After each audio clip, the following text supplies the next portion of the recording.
Nah, jadi kita ketemu lagi hari Senin seperti biasa. Emang jauh rumahnya? Enggak, paling berapa kilo? Cuma ya 10 kilo lah. Jadi kita mulai belajar lagi setiap Senin, Senin, Rabu, Jumat. Tapi kayak Rabu off deh, soalnya Rabu konyen dulu kohennya. Ya. Nah, jadi hari ini saya mau lanjutin soal kembali menjadi diri yang otentik. Oke. Kemarin kita hari Rabu bahas yang pertama, ini yang keduanya kelanjutannya. Jadi melanjuti pembahasan di hari Senin, di hari Rabu minggu lalu soal kembali menjadi yang otentik, ada sebuah pembahasan dongeng soal makhluk cahaya yang sebenarnya selalu terkoneksi dengan sang sumber cahaya. Jadi kali ini saya ingin mengeksplorasi lebih dalam lagi soal dongeng yang saya dapatkan pada saat melakukan kegiatan rutin keseharian saya, yaitu refleksi diri dan berkontemplasi. Jadi di saat kita belajar kesadaran itu, introspeksi dan kontemplasi itu udah harus wajib dilakukan secara berkala. Ya. Semakin kita sering melakukan kontemplasi, maka kompleksitas dari pendalaman kontemplasi itu, introspeksi itu akan lebih berkembang gitu loh. Ya. Jadi teman-teman nih harus belajar untuk mulai habit baru. Salah satunya adalah introspeksi, refleksi diri, dan kontemplasi. Jadi harap digarisbawahi, ini hanyalah dongeng lucu-lucuan. Nah, ini dongeng kemarin sebenarnya ini yang tidak perlu direspon secara serius, karena ini hanya pendapat dari kesadaran saya yang sangat subjektif sekali. Namun jika mampu men-trigger bagian terdalam dirimu, ya nggak apa-apa juga sih. Jadi semua bermula dari sebuah catatan yang saya rangkumkan pada saat berkontemplasi mengenai sebenarnya manusia ini apa dan siapa sih. Soal who am I. Nah, yang bisa saya rangkum secara singkat ya adalah sejatinya identitas kita adalah makhluk cahaya yang selalu terkoneksi dengan sang sumber cahaya, dan kita semua membawa potensi sang sumber di dalam diri kita masing-masing. Dan potensi-potensi itu selalu menunggu untuk diaktualisasikan menjadi sebuah makna mahakarya cipta yang mampu membawa makna bagi cahaya kita dan juga bagi cahaya-cahaya lainnya. Jadi sejatinya nih secara fitrah itu kita cerminan dari sumber cahaya, yaitu sang sumber. Tetapi dalam proses perjalanan memang dibutuhkan yang namanya itu bertumbuh. Gitu. Nggak kelihatan nih.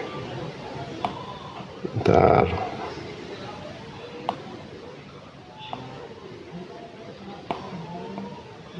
Nah, tetapi dalam proses bertumbuh itu kita terbungkus oleh luka batin mental block belief system yang membuat cahaya kita itu redup. Ya.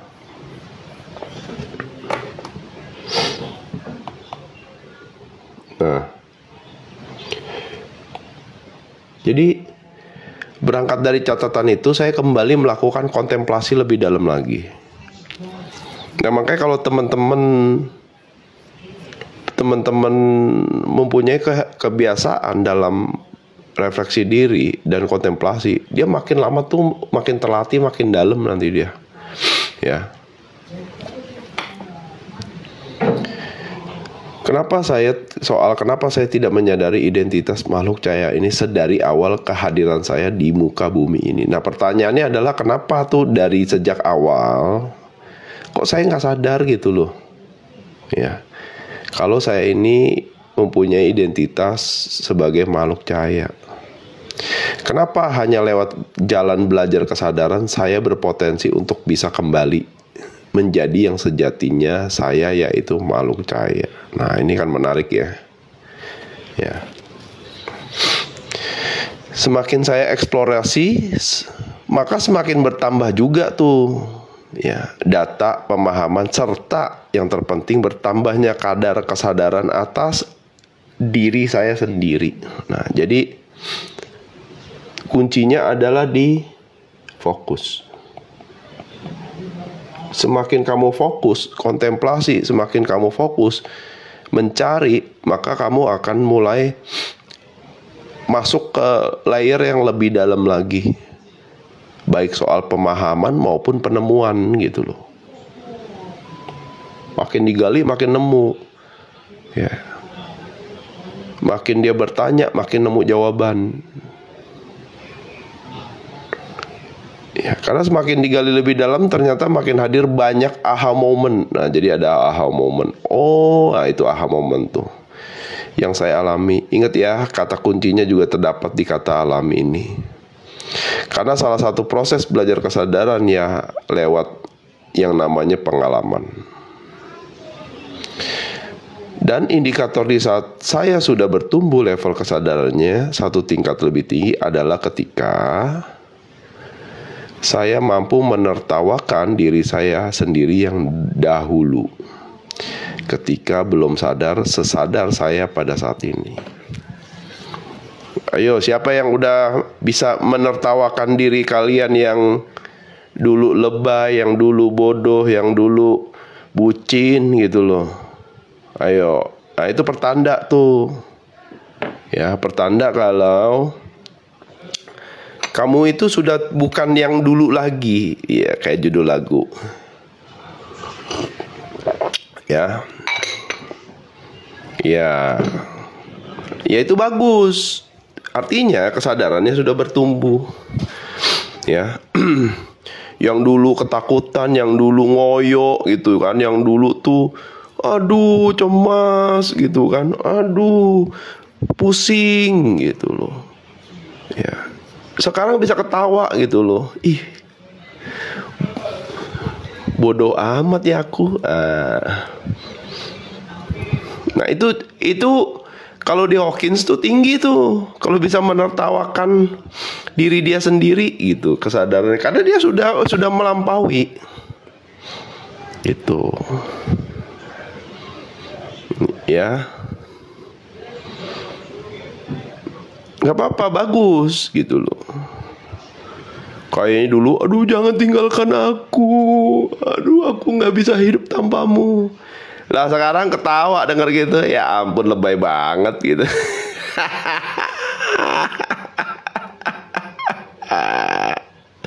Ya kan. Aduh, apa kalau bucin tuh lucu ya guys ya. Lucu banget ya. Kalau ngirim WA gitu kan, lah kok ini gak dibaca-baca, abu-abu mulu gitu contrengnya. Itu kan tenang itu.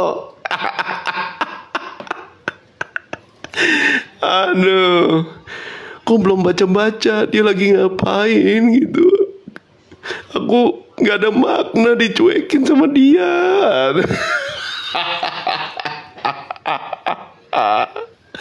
Gitu. Nah, sekarang bagus bisa ketawa gitu loh ya kan.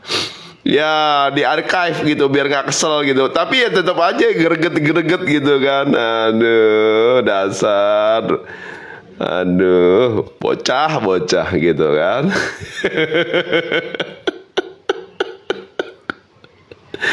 Kan gak apa-apa gitu loh. Itu pengalaman bagus gitu. Ya kan. Artinya yang tertawa itu ya adalah dirimu yang sudah bertumbuh level kesadarannya gitu. Paham gak? ya kan, sampai di hide, ya kan, diumpetin, aduh, tapi diintip-intip, berharap lagi, udah baca belum ya, aduh.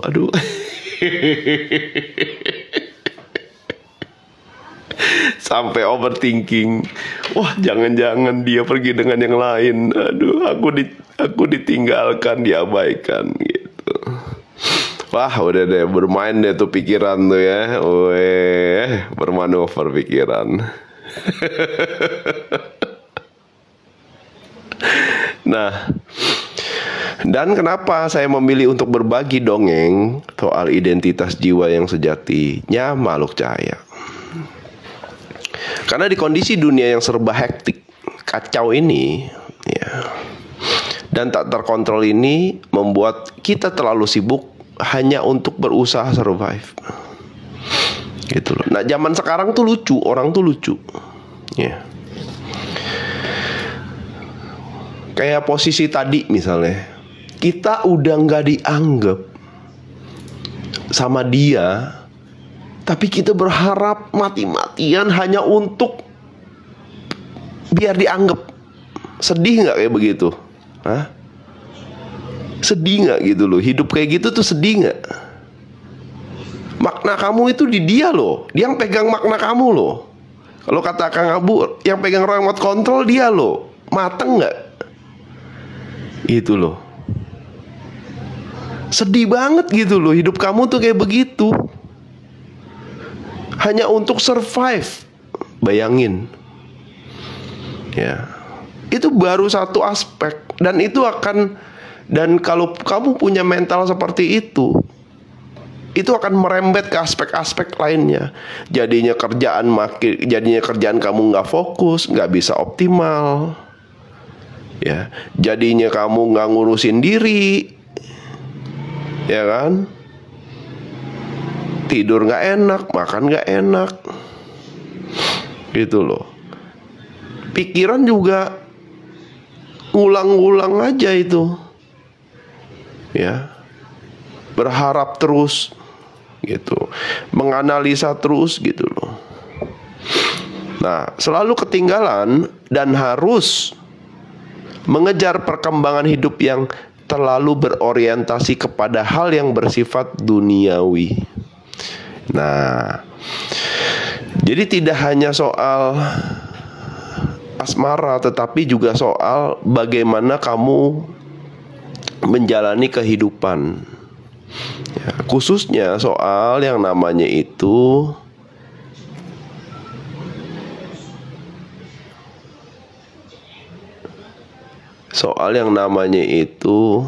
menjalani kehidupan di ranah, misalnya adalah di ranah perolehan. Ya. Jadi kamu tuh bisa pernah bayangin nggak ya, kerja dari Senin sampai Jumat, Jumatnya happy, Senin sampai Jumat udah stres nih, healingnya kan hari Sabtu sampai Minggu, tapi perginya ke puncak yang macetnya setengah mati. Bayangin nggak?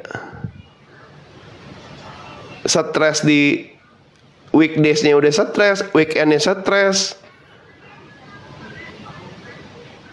Sampai rumah Minggu malam nggak cukup waktu untuk ngerilis stresnya.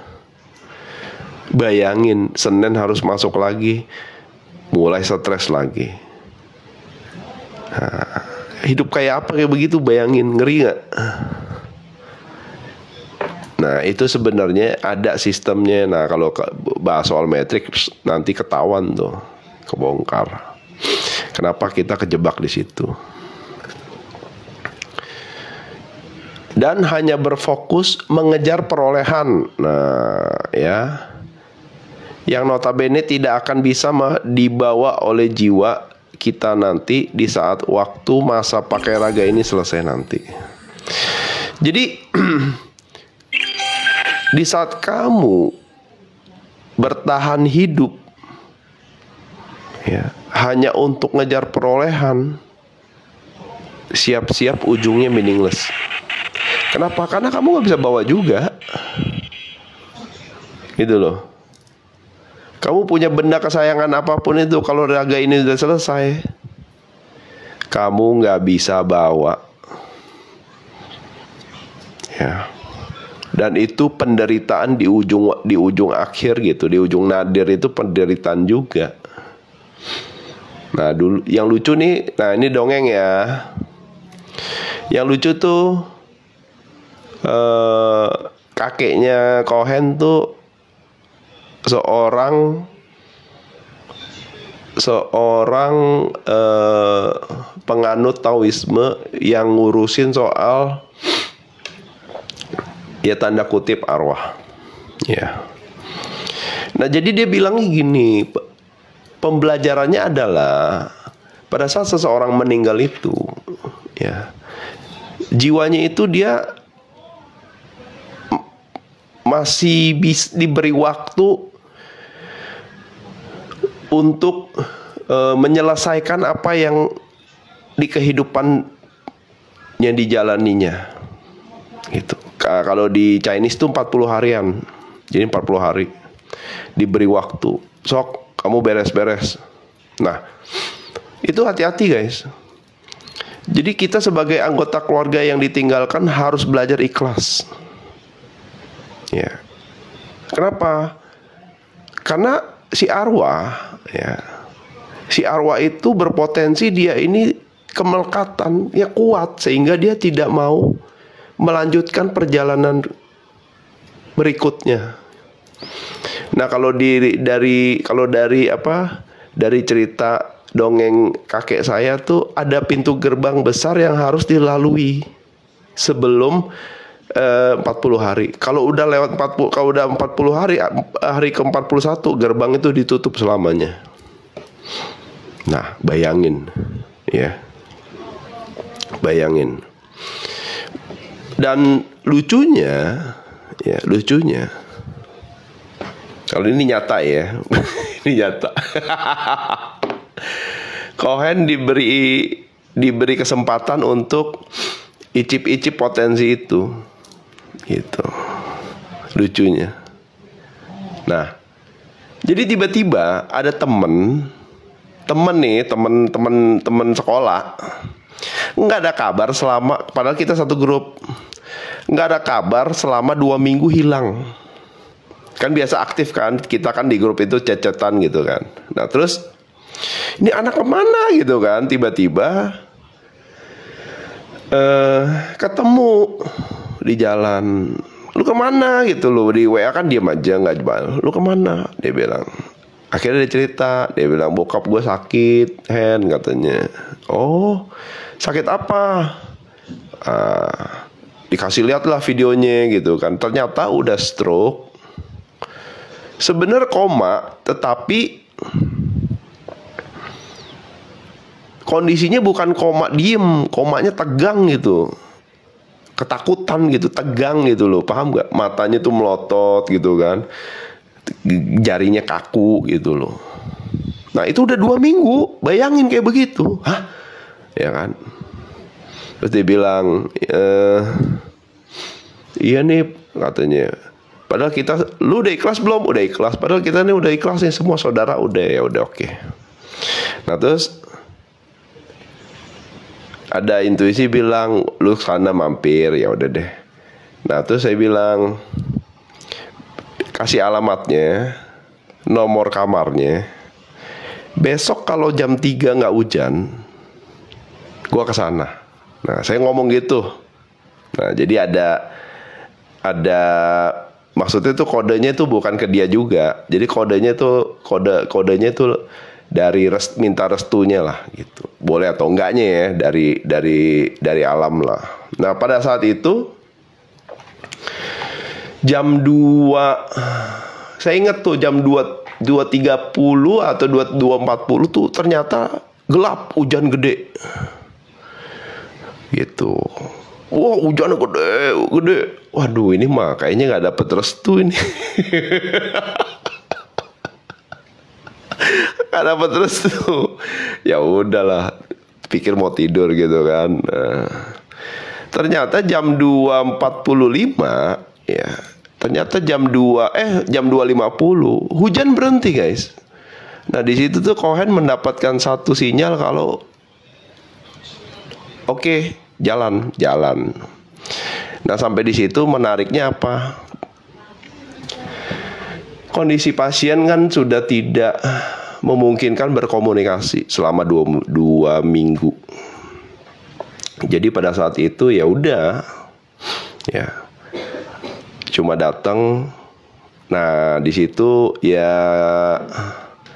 dari sisi apa namanya tuh kinetis tuh dapat lah ya, gitu. Cuman bilang kenapa gini.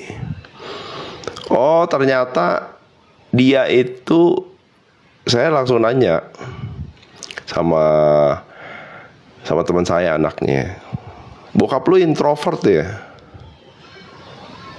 Dia bilang iya. Terus gue nanya nih, gue bilang kan, antara bokap lu dan nyokap lu dominan ya dibanding bokap? Iya. Oh ya udah oke. Dapat nih secara psikologisnya, dapat. Ternyata dia itu introvert, nutup diri karena takut gitu loh. Jadi dia takut. Nah, yang pada saat komunikasi itu udah nggak usah takut gitu. Jadi kan dia kayak melihat sesuatu yang dimana udah harus ke sana tapi dia takut gitu. Dia tahan sampai 2 minggu. Nah, terus saya tanya, gimana? Saudara udah pada datang? Udah. Kamu udah ikhlas? Udah. Nyokap udah ikhlas? Udah. Ya udah. Ya udah, bener ya. Ya udah, tak kasih tahu. Ya udah kasih tahu. Tapi kasih taunya karena dia orang daerah, saya pakai bahasa daerah dia gitu. Sampai dia aja kaget gitu loh. Oh iya, kenapa gue nggak pakai bahasa daerah dia ya gitu. Kan namanya Toto ya. Nah, tak sampaikan gitu loh. Udahlah om, nggak usah takut gitu. Lu berangkat aja ke sana. Pokoknya lu tenang. Terus karena gue udah tanya nih sama mereka nih, mereka udah ikhlas banget gitu. Jadi lu jangan ketakutan. Ya nanti lu pergi ya gitu. Lu perang ke seberang aja sono. Nah, jadi selama 2 minggu tuh detak jantungnya nggak normal gitu, tegang gitu kan, naik turun kenceng. Udah begitu dikasih tahu, mulai relax deh, udah turun dia udah nggak tegang, dia tidur. Ya kan bingung kan, dia juga bingung kan. Anjrit nih katanya. Ya udah ya, gue pulang ya. Ya kalau ada apa-apa kabarin. Ya udah. Pulang kan nggak ada apa-apa. Jam 7 pagi ada WA masuk, saya udah tahu tuh. Wah, dia nih pasti nih. Dia bilang kan, bokap gue udah berangkat katanya, udah nggak ada. Oh iya. Ya udah lu jangan nyalain gue lo ya. Orang mah ngomong berduka itu, gua gak. Kalau saya mah ngomong dulu, lu jangan nyalain gua lo ya. Iya, nggak apa-apa. Lu udah ikhlas lo, soal kemarin ngomong iya gua udah ikhlas, ya udah. Aduh, siangnya masukin ke rumah duka. Lucunya saya kan siang ke rumah duka, besok kan nggak bisa. Jadi siang ke rumah duka. Nunjuk Cici sama temennya nunjuk ke emaknya, nunjukin tuh yang itu ya saya samperin aja dong, tante maaf ya tante, bukan karena saya loh. Iya nggak apa-apa katanya, nggak apa-apa. Udah ikhlas kan. Nah pada saat itu saya tahu gitu, secara keyakinan berbeda antara bapaknya dengan ibunya dan anak-anaknya. Jadi bapaknya masih kolot gitu, jadi dia punya budaya yang sama saya. Saya cuma bilang gitu, 40 hari. Tolong kalau kalian benar-benar ikhlasin. Ya. Jangan sedih berlebihan, ya. Jangan terlalu cepat untuk kasar ngomong itu, legowo gitu. Biarin dia tuh memproses gitu. Karena kalau kita terlalu bersedih berlebihan, dia kemelekatan, jadinya nggak bisa pergi gitu. Kemelekatan, kasihan juga nanti. Akhirnya pada saat akhirnya saya bilang ini kan secara ritual beda ya, karena teman saya tuh udah Kristen gitu. Teman saya Kristen, sedangkan ayahnya itu seorang Konghucu gitu. Saya cuma bilang gini, kalian kalau dari kalian ada yang mimpi, karena kan ritualnya beda nih. Biasa kalau ritualnya beda itu ada dibutuhkan beberapa gitu loh syarat kalau dari Konghucu. Nanti kalau kalian dimimpiin kasih tahu saya yang urus gitu. Oh ya udah oke. Nah untungnya nggak ada, itu untungnya nggak ada, semua lancar. Tapi saya juga nggak paham ya kenapa tuh saya diarahkan untuk icip-icip potensi itu ya. Nah makanya di situ kontemplasi itu penting. Jadi dari segala potensi yang kita tuh nggak punya, bukan cuma punya satu potensi. Kalau kita udah menyadari gitu loh, ya potensinya banyak. Tetapi tetap harus dikontemplasikan, harus direfleksikan, harus direnungkan, harus diintrospeksikan. Mana potensi yang benar-benar terbaik bagi pertumbuhan jiwa saya? Ya, karena ini soal pertumbuhan jiwa, guys. Kalau saya mau milih potensi yang lain, misalnya perang sama orang itu bisa, cuman buat apa gitu loh? Paham nggak? Buat apa gitu loh? Ya, karena itu secara resiko bagi pertumbuhan jiwa saya tuh rugi gitu loh. Nah kayak Mbak Uli juga harus bijak sini dulu, jangan terburu-buru bijak sana gitu loh. Kenapa? Karena kita sendiri, jiwa kita sendiri nanti yang akan keikat dengan hukum karma itu. Ya, kadang-kadang ego itu terlalu cepat. Enggak, ini tugas suci, kamu harus jalanin. Entar dulu gitu loh. Saya harus fokus ke diri saya dulu. Gitu loh, ya. Nah, fokus. Jadi misi jiwa itu sebenarnya kita punya option, guys. Makanya kenali dulu siapa kamu gitu. Semakin kamu kenal diri itu, kamu akan kenal potensi-potensi yang ada di dalam diri kamu sendiri, yang sebenarnya nggak cuma satu gitu loh. Kalau saya mau pakai potensi saya yang lain, tapi harus head to head sama orang, berantem sama orang, ya kan, main ini main itu, ya buat apa gitu loh?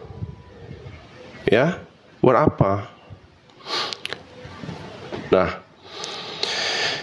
oke gitu ya, lanjutin ya, intermezzo dikit. Oh iya Pak Edi, apa kabar? Betul Pak Edi, ego yang di depan. Nah, bukan cuma itu, akibat sibuk survive, sampai-sampai kita itu sudah lupa untuk berimajinasi dan berumpama. Sehingga daya imajinasi dan daya kreativitas kita seperti ini apa ini? Seperti sudah tertelan oleh rutinitas dan juga ritual-ritual yang tidak membawa pertumbuhan bagi jiwa kita selama ini. Nah, jadi ingat ya guys ya, tugas kita itu adalah jiwanya berevolusi dan bertumbuh. Ya, itu. Jadi prioritas utama sebenarnya diri kamu sendiri. Kalau sama anak gimana Kohen? Anak punya jalannya sendiri, kita cuma membersamai.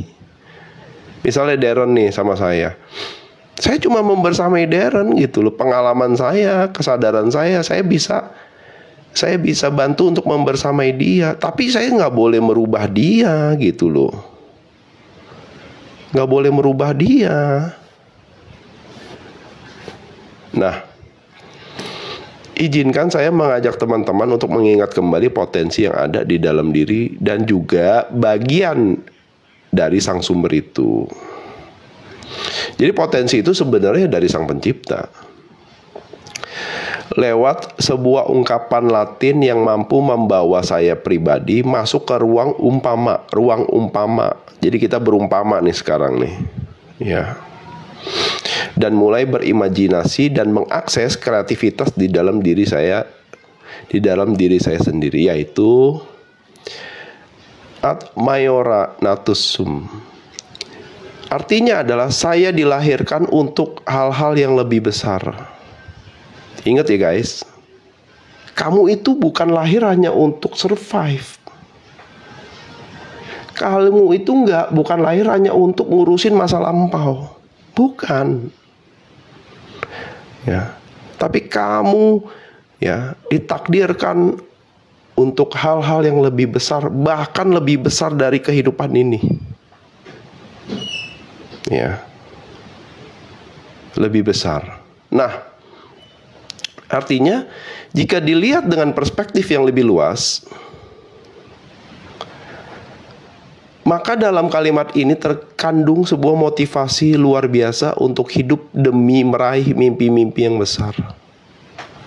Jadi kamu boleh saja bermimpi, ya, tetapi harus ingat kalau kita ini masih menginjak yang namanya bumi. Coba cari benang merah antara mimpimu dengan realita saat ini.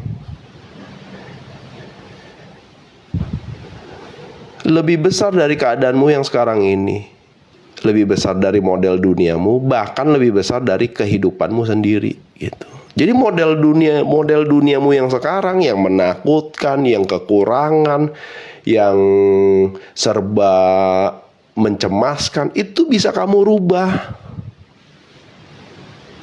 gitu loh. Bisa kamu rubah model dunia itu hanya dengan menyadari kalau kalian ini bermakna, gitu guys. Ya. Kadang-kadang kita ini terlalu lama hidup dalam keadaan survive, kekurangan, sampai-sampai kita lupa gitu loh, kalau kita itu punya makna, gitu.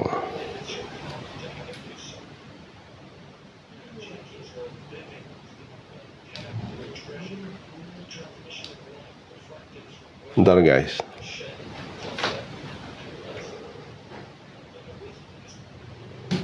Maksudnya model dunia gimana? Model dunia tuh kayak orang miskin sama orang kaya, model dunianya beda. Gitu. Orang miskin sibuk dengan bertahan hidup, orang kaya sibuk dengan memperkaya diri. Padahal dunia satu kan. Mereka hidup di satu dunia tapi model dunianya beda. Nah, kuncinya di kepercayaan pada diri kita sendiri dan kembali menjadi diri kita sendiri yang unik dan juga otentik. Karena dengan sadar atas siapa diri kita sebenarnya, maka kita pasti dapat mengerti rahasia untuk mencapai sesuatu hal yang hebat dan pastinya memberi makna. Jadi kuncinya ada di dalam diri kalian sendiri. Makanya kenapa belajar kesadaran, belajar spiritual, subjek utamanya adalah dirimu sendiri. Kamu tuh bukan objek. Tapi kalau kamu fokusnya keluar sehingga kamu survive, subjeknya adalah perolehan. Kamu cuma objek. Itulah yang membedakan maknanya. Paham nggak? Sampai sini paham nggak soal subjek objek?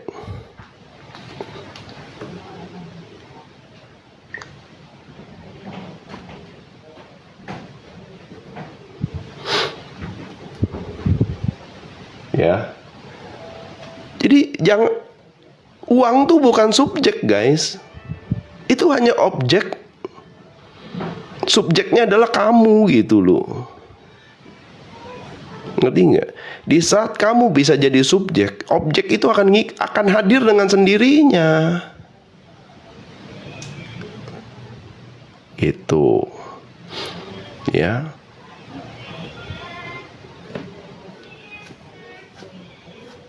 Jadi kembalikan dirimu menjadi subjek. Nah, kenapa Karena nanti begitu kamu kembali menjadi subjek, ya, maka kamu akan terkoneksi dengan yang namanya hypersubjek, yaitu Sang Pencipta. Makanya kalau orang yang menjadikan dirinya objek, subjeknya adalah perolehan, di situ Tuhannya adalah subjeknya, hypersubjeknya adalah materi. Gitu. Bahagia ya kan, kalau punya duit pasti bahagia. Banyak duit pasti saya happy. Tuhannya di mana? Nggak ada. Gitu loh.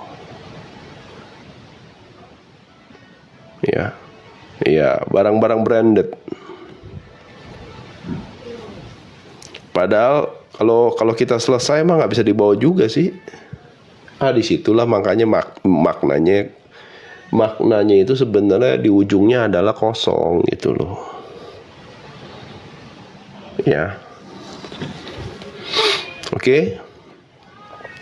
Jadi pada saat kamu fokus ke dalam diri, kamu akan menjadi yang namanya subjek. Dan subjek ini akan terkoneksi dengan hypersubjek gitu loh.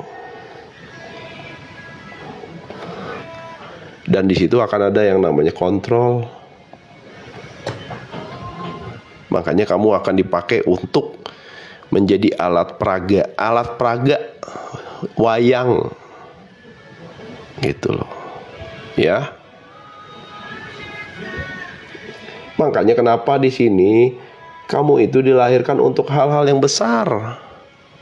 Karena kamu itu bisa jadi alat peraganya Sang Pencipta di kehidupan ini. Gitu loh.